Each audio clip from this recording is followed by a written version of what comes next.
You've heard people say the world is getting smaller, more connected, more crowded. But let me tell you something that might keep you up at night. Isolation isn't about how many people are around you. It's about how alone you really are when no one can hear you scream. These stories aren't fiction. They're not campfire tales designed to send a shiver down your spine. They're confessions from real people who discovered something terrifying about the middle of nowhere, a place where the emptiness isn't just silent, it's predatory, where the landscape doesn't just hide secrets, it hunts. Some places look peaceful on the surface, a deserted highway shimmering with heat, a quiet cabin nestled in endless prairie grass, a remote forest trail where the trees seem to breathe. But looks can be the most dangerous lie of all. Because predators don't need crowds. They need vulnerability. They need that moment when you realize no one is coming to save you. These aren't stories about monsters with claws or supernatural beings. These are stories about something far more terrifying. The human capacity to hunt, to wait, to claim. About those moments when the space between safety and danger is nothing more than a locked car door, a bolted cabin window, or the crunch of footsteps just behind you on a lonely trail. Trust is a luxury in the middle of nowhere. Your instincts are your only weapon, and sometimes even they might not be enough. If these stories make you rethink isolation, you're not alone. Because the scariest places aren't always haunted. Some are just too far from help. Some are waiting for you to make just one mistake. I work night shifts at a hospital in Victorville. 12 hours on my feet, 3 nights a week, sometimes 4. By the time I clock out, the whole world feels like it's moving underwater. Tired doesn't even begin to cover it. That morning, in late July 2022, the sun was already brutal by the time I finished. I grabbed a stale coffee from the vending machine, said goodbye to the few co-workers still staggering around, and hit the road for home. My place was about an hour away, tucked toward the outskirts of Barstow. The drive usually helped me decompress. Windows down, some music humming low, empty desert rolling by. There's a stretch of highway between the hospital and home where there's nothing for miles. No gas stations, no stores, no cell towers, just sand, rocks, and that endless ripple of heat waves across the asphalt. About halfway through that stretch, my car's temperature gauge started creeping higher. I tapped the dashboard like that would help. The AC coughed out hot air and a warning light blinked on. I pulled onto the shoulder, engine knocking. I killed the ignition. The hood was already radiating heat in shimmering waves. At first I wasn't too worried. I figured I'd let it cool off, maybe pour some water into the radiator once it settled. That's what Dad always said to do. I popped the hood and stepped out immediately, regretting it. The sun felt like it could peel the skin off my bones. I checked my phone. No service. Typical. I twisted the water bottle I had, but it was already half empty from my drive home and lukewarm at best. I leaned against the driver's door, squinting down the road, not a car in sight in either direction. The heat made the empty highway look like it was underwater. Maybe 10 minutes passed, long enough for me to start second-guessing if I could walk somewhere, though I wasn't sure where somewhere even was. I was about to pop the trunk for my emergency kit when I heard the sound of an engine approaching. A beat-up white pickup truck rattled into view, kicking up dust. It slowed as it neared me, then pulled onto the shoulder behind my car. The driver hopped out. A man in maybe his mid-50s, ball cap, aviator sunglasses, work boots, and jeans stained with grease. He gave a small wave as he approached. "You all right, miss?" he called out, hand shading his eyes. Something in me relaxed. He didn't look threatening, just some good old boy willing to help. Still, I stayed close to my car, one hand on the door handle. "Car overheated," I said, forcing a smile. "Mind if I take a look?" he asked, nodding toward my open hood. Sure," I replied. He popped the hood higher and leaned in, fiddling with something I couldn't see from where I stood. That's when I noticed it. From where I was standing, I could see into his truck through the open driver's side window. The interior was a mess, Fast food wrappers, crushed soda cans, old clothes. But what caught my eye were 2 license plates, different states propped up on the passenger seat like he'd just swapped them out when he needed to. My stomach twisted. I didn't hesitate. I slid back into my car, locking the doors behind me with a solid, satisfying click. The man straightened up and walked over, wiping his hands on a rag. "You can start her up now," he said, tapping the hood. I cracked the window just an inch. "I think I'm going to wait a bit," I said, trying to sound calm. "Let her cool down more." He smiled, but there was no friendliness in it now. It was a smile that knew something. "No problem," he said. "But you sure you don't need a lift? Town's a ways off." I shook my head. "I'll be fine, thank you." For a moment, he just stood there watching me. Then slowly, he tried the passenger door handle. Click. Tried the back door. Click. Moved back around to my side and tried the driver's side rear door. Click. I sat frozen, pretending to fumble with my phone like I was dialing someone. Still no service, but I put it to my ear anyway. He wrapped his knuckles lightly on my window. "You know," he said low enough that I barely heard it through the glass. "There's bad people out here. You gotta be careful." He gave one last smile, too wide, too flat, and walked slowly back to his truck. I started laying on my horn nonstop, long, desperate blasts cutting through the heavy air. At first, he didn't react, just leaned against his truck door like he was waiting for something.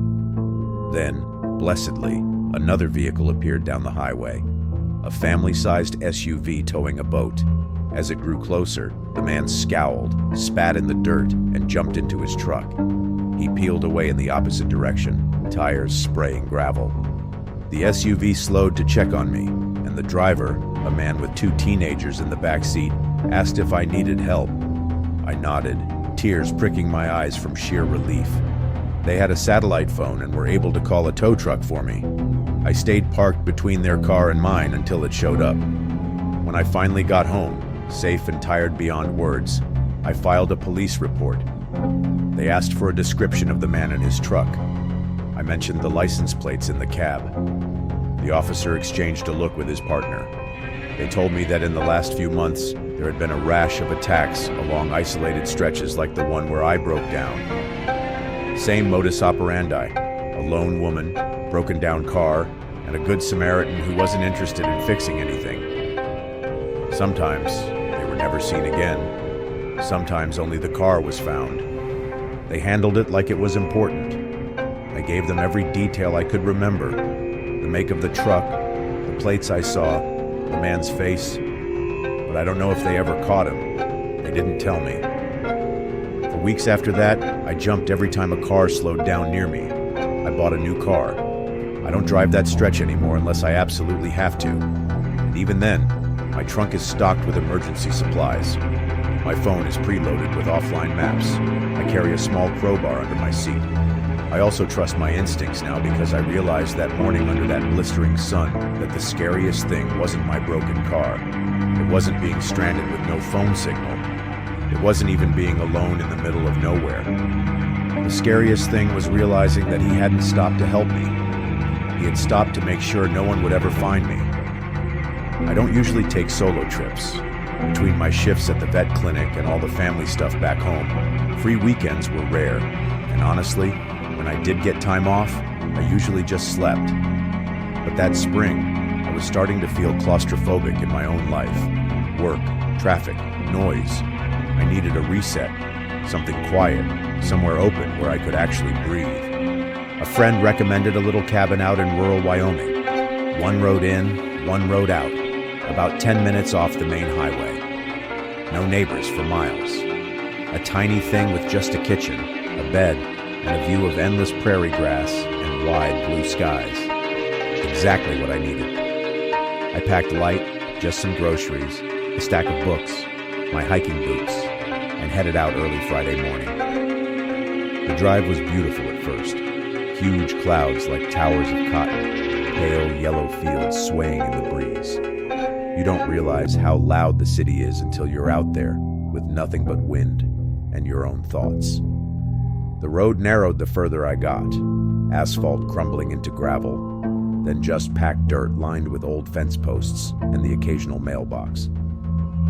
About 20 minutes from the cabin, I spotted it. A van maybe 30 feet off the side of the road. It was old, rust-eaten around the wheel wells and bumper, sitting at a strange angle like it had been dropped there. All the windows were so dirty I couldn't see inside. One of the back doors was hanging slightly open. There was no one around. No house, no barn, no tracks leading away from it. I slowed a little, instincts kicking up that quiet background alarm that you can't fully explain. But what was I supposed to do?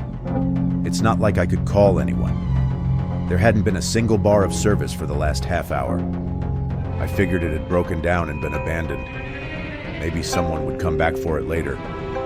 Still, I pressed the gas a little harder after I passed. When I reached the cabin, I checked everything the way I always do when I stay somewhere new. Doors locked, windows latched, cell signal? No, of course not. Emergency flashlight by the bed. Check. I cracked a beer, made a sandwich, and sat on the tiny porch, soaking up the quiet. For the first time in weeks, I felt my shoulders unclench. That night, the wind picked up hard. Old beams creaked. The little cabin seemed to exhale around me. I built a small fire in the stove, curled up with a book, and started to doze. Around midnight, something woke me. A sharp sound way too intentional to be just the house settling. Knocking. I sat up straight, the fire throwing weird, jumpy shadows against the walls. For a second, I thought maybe I had imagined it, but then it came again. 3 slow knocks at the front door. I held my breath and listened as hard as I could. Nothing after that. No footsteps, no voices, just the shriek of the wind outside. I tiptoed to the window, careful not to let the firelight behind me give away my shadow. I pressed my face to the glass, peeking through a gap in the curtain. And there it was, the van. It was parked at the base of the driveway now, headlights off, engine silent, just sitting there in the dark. I couldn't see the driver's seat clearly from my angle, but the shape of the van was unmistakable. Same rust-eaten frame, same slightly ajar back door. It hadn't been broken down. It had been waiting. I dropped the curtain and backed away from the window, heart racing. Okay, stay calm, I told myself.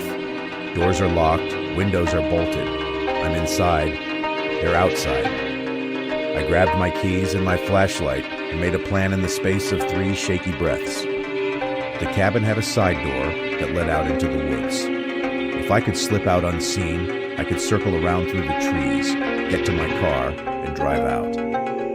No way was I opening the front door. No way was I staying inside like a sitting duck either.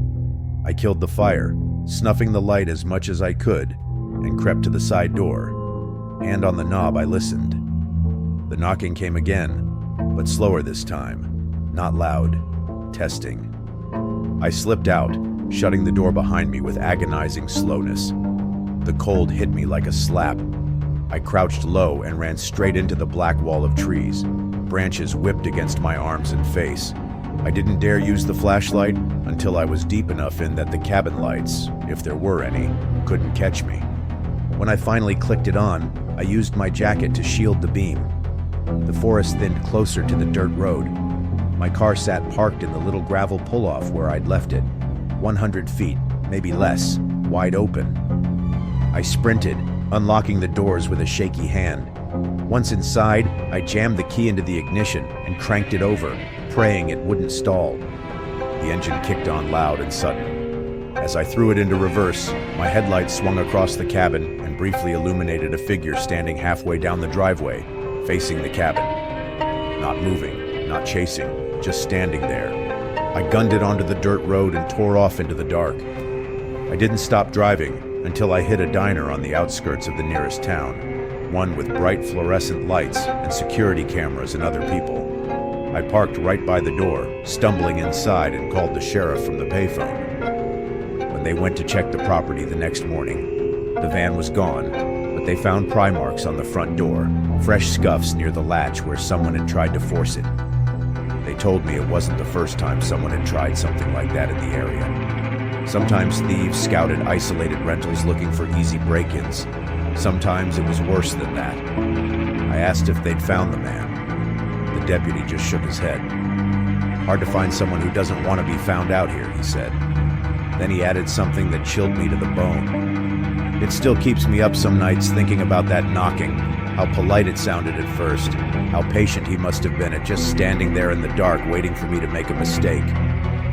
He paused, then finished quietly. He didn't need to break in. He just needed me to open the door first. I never went back to that cabin, never took another solo trip to anywhere that remote again, because I realized something that day. Some predators don't chase. They wait. They're patient. And sometimes, the scariest thing isn't what happens. It's what could have happened if you'd made just one wrong move. I've been dreaming of doing a solo camping trip. Just me, the trees, and whatever thoughts I could finally untangle without the noise of other people.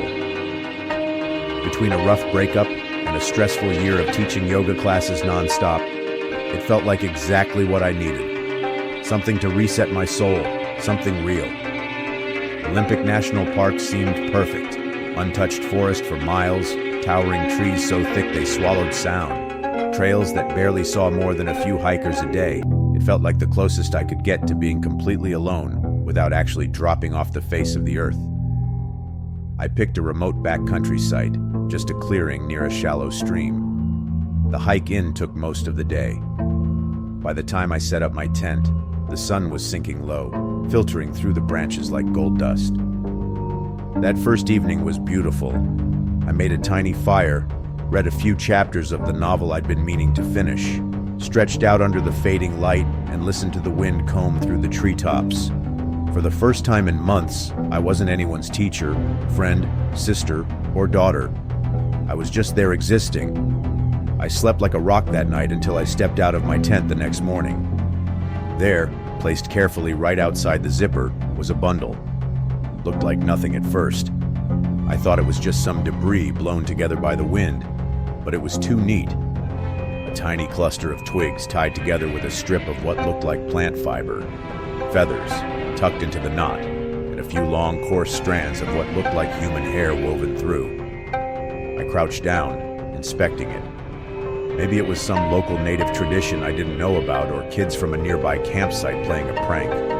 It didn't feel threatening, just odd. I left it there, brushed my teeth, made some coffee, and set off for a day hike deeper into the park. I didn't see another soul the entire time. By the time I got back, the bundle was gone. I told myself an animal had dragged it off. It was fine. Everything was fine. That night it rained. The sound of it drumming against the tent was oddly soothing. I dozed off quickly, cocooned in my sleeping bag, feeling safer than I probably should have. Sometime deep into the night, I woke up to a strange feeling. Not a sound, not a sight. Just that prickle you get when you're being watched. I stayed frozen for a while, straining to hear anything over the rain. Eventually, I drifted back to sleep. When I woke up the next morning, the tent smelled faintly of wet earth and something else, something musky and wrong. I unzipped the door and looked outside. Nothing. But when I turned around to gather my things, my stomach dropped. Another bundle. This one was inside the tent, laid neatly right next to my sleeping bag. Same construction, twigs, feathers, hair, but closer now. So much closer. I hadn't heard anyone unzip the tent. I hadn't seen anyone. How could someone have gotten in without waking me? I threw my stuff together faster than I ever had, heart racing and fingers fumbling over buckles and straps. My plan was simple. Hike out as fast as I could, get back to the car, get the hell out of the woods. I didn't even bother eating breakfast. I just shoved protein bars into my pocket and started moving. The rain had slowed to a mist, but the forest was different now. Every little noise had me on high alert. The trees didn't feel like just trees anymore. They felt like they were watching, like they were hiding things just beyond my sight. Halfway back to the trailhead, I noticed something move in the woods to my left, a flash of something pale behind a tree. I froze, waited, nothing. I picked up the pace, heart pounding. Then another flash, this time ahead of me, maybe 30 yards off the trail. Someone was following me, keeping pace, hiding. I wanted to run, but some part of me knew better. Running would just make noise, make me easier to track. I kept moving steadily, clutching the pepper spray on my keychain so hard my fingers cramped. At one point, I heard a voice low, almost too soft to catch over the wind. A whistle. 3 short notes. I didn't look, didn't acknowledge, just kept walking. It took everything I had not to break into a sprint when I finally saw the parking lot through the trees. When I burst out into the clearing where my car was parked, I expected to see someone standing by it, waiting, but there was no one. Just my car sitting there, like a lifeline. I climbed in, locked the doors immediately, and sat there for a minute, catching my breath. The woods stared back at me through the windshield. Nothing moved. I drove straight to the ranger station at the edge of the park. The woman behind the desk listened carefully as I told her everything. The bundles, the movement in the trees, the whistle. When I mentioned the bundles, her face changed. She asked if she could see them, but I told her I'd left them behind. Then she said something that chilled me to the bone. "Sometimes," she said quietly, "you get isolated individuals out here. People who live off-grid, some groups too. They use things like those bundles to mark people, like tagging." "Tagging?" I repeated. She nodded. "Marking you as theirs." I didn't stay another night. I drove straight into a major city, booked a motel with bright lights and too much noise, and double-locked the door behind me. I never went solo camping again because they weren't trying to scare me. They were claiming me. Some nights I still wake up thinking about those bundles, about the whistle, about how someone could move through those woods without making a sound, about how close they got without me ever seeing them clearly. The forest isn't just trees anymore. It's a place where something watches, where something waits, where something decides who belongs and who doesn't. And sometimes, belonging is something you don't get to choose. I've been leading wilderness treks for over 20 years, seen it all. Bears bluff charging, sudden snow squalls in June, tourists panicking over harmless raccoons. You learn fast in the backcountry. 99% of what scares people is either imagination or misinterpretation. The wild is wild, but it's not out to get you. That's why I still can't explain what happened out there, why it still sticks with me. It was a solo trip in late October 2021, northern Idaho, not far from the Selway Bitterroot Wilderness. I knew the route cold. I wasn't taking risks. It was supposed to be a straightforward 5-day loop, checking remote trail conditions for the Forest Service before winter shut everything down. I carried a Garmin satellite beacon, standard gear, plenty of food. I double-checked my weather app before setting out. Cold, wet, some thunderstorm risk, but manageable, a normal trek. The first 2 days were peaceful. Quiet trails, golden tamaracks dropping needles like soft rain. No cell service, but that was the point. Just me, the trail, and the endless woods. The third day is when I noticed it. It was late afternoon, the air sharp and wet from an earlier drizzle. I was about 3 miles from my intended camp for the night, moving along a narrow ridge trail. To my left, the ground sloped steeply down into thick pine and fir. To my right, a broad valley opened up, rivers cutting silver ribbons through dark green, and up on the next ridge over, a shape. At first look, it seemed like a normal dead tree. Lightning flashed behind it, and for a split second it was framed in perfect silhouette. A human figure standing stock still facing me. Now you see hikers sometimes way off trails, hunters mostly or survivalists doing off-grid stuff. No big deal. But this figure wasn't moving, wasn't carrying visible gear, just standing there, arms by its sides. I paused, squinting into the fading light. Another flash, still there. No shift, no natural sway like you'd expect from a human trying to balance against the wind. Maybe it was just a weathered stump, my mind filling in the blanks. I kept hiking. Every few steps I looked back. Sometimes I'd lose sight of it behind trees. Sometimes I wouldn't see it at all. But whenever the lightning flashed, there it was, still standing, still facing me. I picked up my pace, When I finally made camp near a small clearing, I told myself it was just my nerves. Fatigue, maybe a trick of the stormlight. I'd been out alone too long already. The mind plays tricks when all you have for company is your own breath and the snap of wet branches. Still, I didn't sleep much that night. Every gust of wind against the tent sounded like footsteps. Every creak of the pines felt like someone moving just out of view. I was packed and moving by first light.